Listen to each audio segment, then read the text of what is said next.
IPL 2024 में अगर पंजाब की गाड़ी की बात की जाए तो रुक रुक कर चल रही है। कभी अच्छी चलती है, फिर रुक जाती है। पिछले मुकाबले में बेहद करीब आकर यह टीम हार गई थी, लेकिन दिल जीत लिया था। दूसरी तरफ अगर राजस्थान की बात करें तो भाई ये टीम बड़ा जबरदस्त चल रही थी, जबरदस्त अंदाज में गाड़ी चल रही थी, लेकिन पिछले मुकाबले में इनके विजय रथ पर भी विराम लग गया है। यानी अब राजस्थान और पंजाब आमने सामने है। कहां? पंजाब के घर मुल्लापुर में। स्वागत है आपका ESPN cricket for time out Hindi में, और इस पर बात करने के लिए, प्रीव्यू के लिए हमारे साथ मौजूद है वसीम जाफर। वेलकम वसीम भाई। Thank you Syed. वसीम भाई, मुल्लापुर की अगर बात करें और पंजाब की बात करें तो बिल्कुल ऐसा लगता है कि इनकी गाड़ी आ गई, एक तरफ आ गई, अब सही चल रही है, और फिर अगले मैच में थोड़ा सा ब्रेक लग जाता है। पर दो खिलाड़ी ऐसे हैं जिन पर शायद राजस्थान चाहेगा कि इनको कैसे रोका जाए। शशांक सिंह, आशुतोष शर्मा, ये दोनों पिछले दोनों ही मैच से जबरदस्त खेल रहे हैं। नहीं, दोनों ने बहुत इम्प्रेस किया है, खास करके युवा खिलाड़ी। अगर मैं आईपीएल के लिहाज से कहूँ, आशुतोष तो ऐसे भी युवा है, बट शशांक सिंह आईपीएल के हिसाब से युवा है। तो दोनों ने बड़ा इम्प्रेस किया बीइंग एन अनकैप्ड प्लेयर्स, और ये एक थोड़ा सा पॉजिटिव है पंजाब के लिए। बट पंजाब की जो बैटिंग है, जो ऊपर के जो लोग हैं, उनको थोड़ा स्टेप अप करना होगा। वो चाहे बेस्टो हो, शिखर धवन खुद कप्तान हो, और प्रभ सिमरन भी फॉर दैट मैटर, और अगर सिकंदर रजा खेलते हैं, even Jitesh Sharma for that matter, ऐसे लगा नहीं कि इस साल आईपीएल में वो फॉर्म नज़र आया है। और उनके लिए बहुत इंपॉर्टेंट मैचेस होंगे, क्योंकि वर्ल्ड कप है इसके बाद में, तो उनको अपनी दावेदारी पेश करने का यही मौका है। तो जो ऑब्वियसली थोड़ी सी लाज इन लोगों ने बचाई, अभिषेक शर्मा और शशांक सिंह ने, लेकिन ऊपर के लोगों को थोड़ा सा बेहतर परफॉर्मेंस करना होगा, और वो थोड़ा बैक टू बैक विंस चाहिए होगा टेबल पे थोड़ा सा सेफ होने के लिए। वरना ये थोड़ा चंडीगढ़ मेल के जैसे चल रही है, जैसे आप बोल रहे हो ना, रुक रुक के, कि वो हर स्टेशन पे रुकती जा रही है। थोड़ा आपको थोड़ा स्पीड बढ़ानी होगी। एक गाना था ना, वो रुक रुक कर चलती है अपनी गाड़ी, कुछ उसी अंदाज में जा रही है। लेकिन जैसा आपने कहा वसीम भाई, अगर इन दोनों खिलाड़ियों की आप बात करें और आंकड़ा देखें तो शुरुआत में डेथ ओवर्स में पंजाब की रन रेट कुछ और थी, और अब इन दोनों ने पिछले दो मैचों में कुछ और कर दी है। मैं आपसे बतौर बल्लेबाज जानना चाहूंगा कि ये कर अलग क्या कर रहे हैं, क्योंकि आप इनके सामने किसी भी बॉलर को लाएं, आप मोहित शर्मा के खिलाफ आप देखिए किस तरीके से इन्होंने बल्लेबाजी की। पिछले मैच में भी दोनों ने ही करीब करीब जीत दिला दी थी पंजाब को, वो 2 रन से पंजाब वो मुकाबला हार गई। तो अलग क्या कर रहे हैं? क्या इनका अंदाज अलग है, खेलने का तरीका अलग है? क्योंकि मैं इसलिए भी आपसे पूछना चाह रहा हूं, आशुतोष खास तौर से ऐसा लगता है कि काफी लेट खेलते हैं, बहुत देर से उनका बल्ला आता है। बिल्कुल यॉर्कर को भी आखिर में सिर्फ ऐसे उन्होंने एक शॉट किया था। नहीं, आई थिंक थोड़े से ऑप्शंस है उनके पास। ऐसे लगता है कि एक डायमेंशनल नहीं है। चाहे हम शशांक की बात करें कि वो स्कूप की बात है, या फिर थर्ड मैन के ऊपर खेलना है, या बाउंसर को थर्ड मैन की तरफ खेलना है, तो बहुत सारे ऑप्शंस है। जब वैसा बैट्समैन होता है तो थोड़ा सा दिक्कत तो होती है, और बहुत सारे लोगों के पास एक्चुअली इतना डेटा भी नहीं होगा कि ये किस तरह खेलते हैं। नए खिलाड़ी हैं, तो जैसे जैसे खेलेंगे थोड़ा डेटा अवेलेबल होगा। तो ये थोड़ा उनके फेवर में जा रहा है। अब टीमें देखेगी तो थोड़ा सा प्रिपेयर होके आएगी, लेकिन फिर भी मुझे लगता है कि वो प्रेशर में इस तरह से बल्लेबाजी करना अगेंस्ट टॉप बॉलर्स, ये कोई साधारण सी बात नहीं है। तो बहुत क्रेडिट देनी होगी ये दोनों प्लेयर्स को। और अगर क्रेडिट हम दें तो मुल्लापुर की पिच को भी देंगे। हालांकि मुझे याद है कि जब आप पंजाब के साथ थे तो अक्सर बात होती रहती थी कि ये जो नया स्टेडियम बन रहा है बड़ा तगड़ा है, इसकी पिच अच्छी है। आंकड़ा ये बताता है वसीम भाई कि यहां पर इस सीजन पेस बॉलर को सबसे ज्यादा मदद मिली, और खास तौर से अगर पावर प्ले की बात करें तो 9 विकेट्स यहां पर गिरे हैं पावर प्ले में, और वहां पर रन रेट भी आप देखें तो 8 से नीचे की है। तो ये पेस बॉलर के लिए थोड़ा सा जन्नत बनता जा रहा है मुल्लापुर।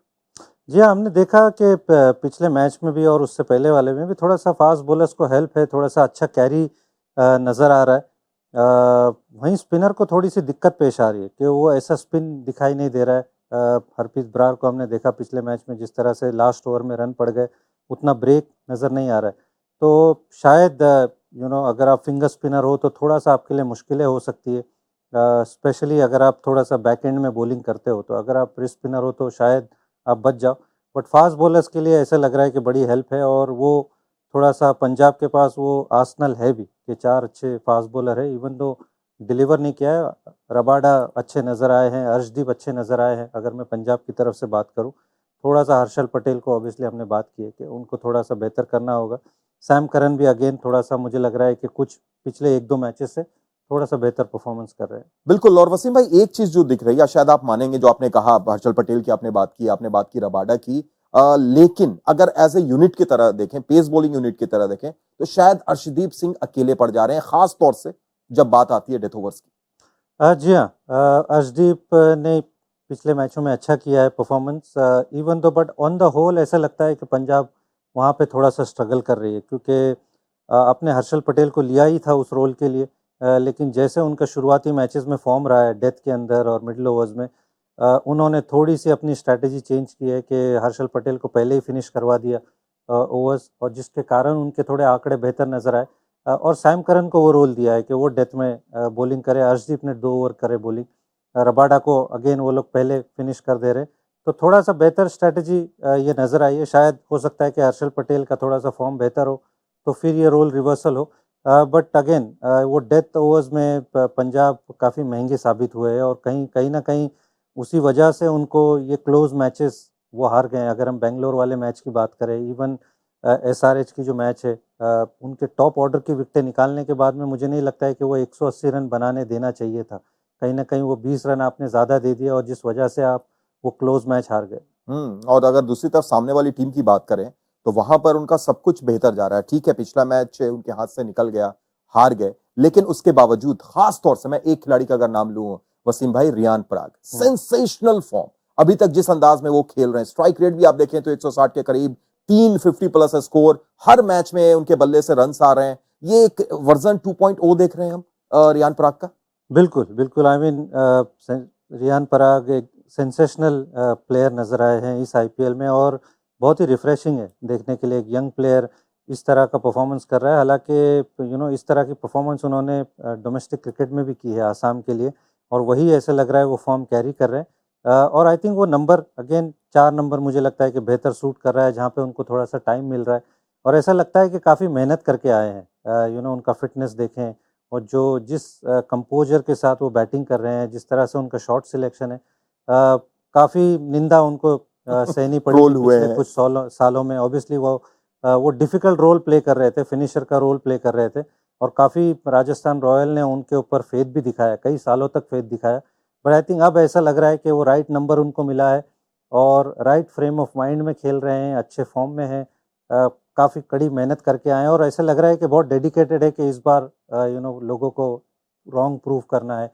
और जिस तरह का फॉर्म चल रहा है, एक्चुअली मैं सरप्राइज़ नहीं होऊंगा कि उनका नाम कहीं ना कहीं सिलेक्टर्स के दिमाग में होगा ये T20 वर्ल्ड कप के लिए, क्योंकि जैसी उन्होंने पारियां खेली है कंसिस्टेंसी के साथ में, मैं सरप्राइज़ नहीं होऊंगा कि कहीं ना कहीं उनका नाम हमको दिखाई दे आगे।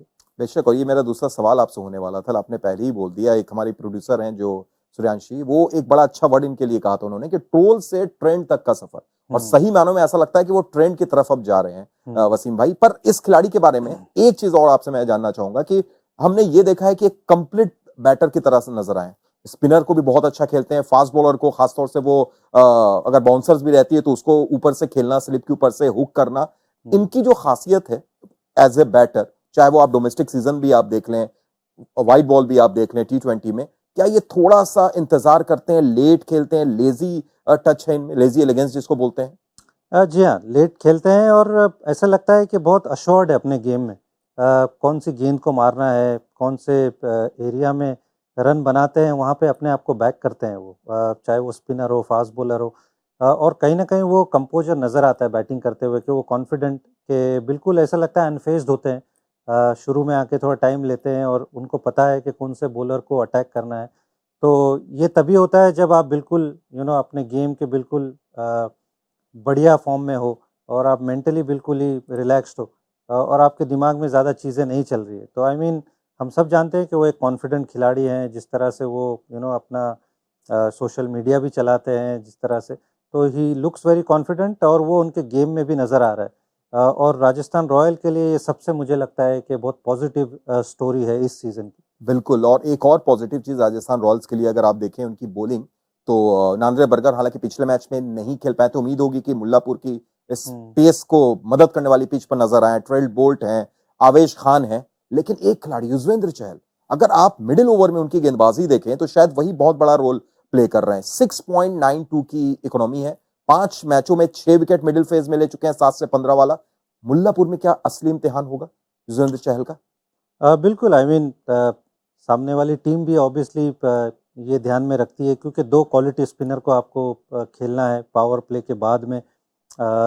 तो युजवेंद्र चहल वो थोड़े से विकेट टेकिंग ऑप्शन बन जाते हैं और टाइम एंड अगेन उन्होंने डिलीवर किया है, चाहे वो मिडिल ओवर्स हो, इवन उनको कहीं ना कहीं वो 17वां ओवर भी राजस्थान रॉयल्स कराती है। अश्विन विकेट नहीं लेते बट वो इकोनॉमी ऑब्वियसली प्रदान करते हैं, वो पार्टनरशिप में बॉलिंग करते हैं, तो वो कहीं ना कहीं बहुत इम्पोर्टेंट फैसेट है राजस्थान रॉयल की बॉलिंग का। और युजवेंद्र चहल की हम बात करें तो कई सालों से वो डिलीवर करते आ रहे हैं, तो आपने देखा है कि पिछले मैच में भी वो शुभमन गिल को जिस तरह से उन्होंने चकाया था, उसके अलावा शाहरुख खान को तकलीफ दी थी, बट टेरिफिक परफॉर्मर है, इसमें कोई डाउट नहीं है। मुल्लापुर में बिल्कुल वो स्पिन शायद उनको नहीं मिलेगी बट उनके पास कहीं ना कहीं वो वेरिएशंस है कि वो कहीं ना कहीं आउटस्मार्ट करते हैं बैट्समैन को, तो डोंट बी सरप्राइज कि वो वहाँ भी कुछ ना कुछ रास्ता निकाल ले रन रोकने का और विकेट लेने का। आखिर में बिल्कुल वसीम वानी क्या कहती है, मुल्लापुर का मास्टर